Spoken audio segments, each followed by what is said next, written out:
بدموع رونالدو وإصابة نيمار، البرازيل والبرتغال ينتصران. هذا ملخص اليوم الخامس من المونديال، وهذه جريدة المونديال من SMC.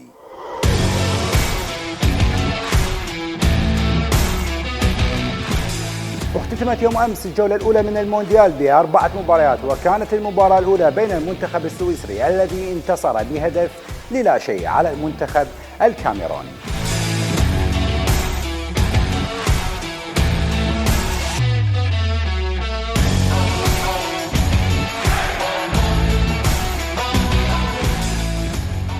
أما المباراة الثانية كانت بين منتخب الأوروغواي وكوريا الجنوبية الذي انتهت بالتعادل السلبي.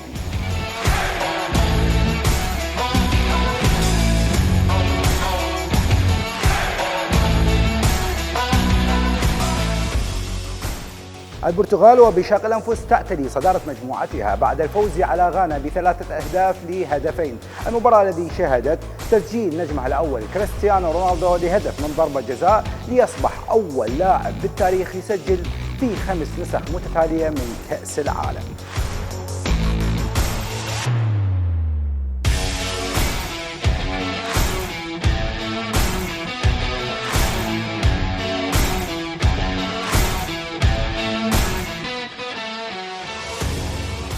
أما البرازيل فعين تفرح وعين تبكي بعد مباراتها أمام صربيا الذي انتهت بفوز البرازيل لهدفين لا شيء، والذي شهدت إصابة نجمها الأول نيمار.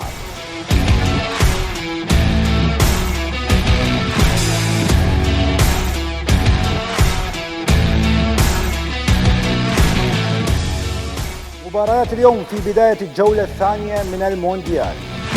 ويلز في مواجهة إيران في تحدي صعب للفريقين في الساعة 1 مساء. وقطر تريد مصالحة الجماهير أمام السنغال في الساعة 4 مساء. أما في الساعة 7 مساء هولندا والإكوادور في صراع الصدارة.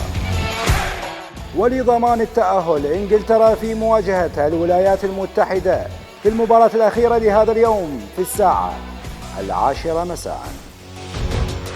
مونديال جميل ومشاهدة ممتعة، أشوفكم باكر.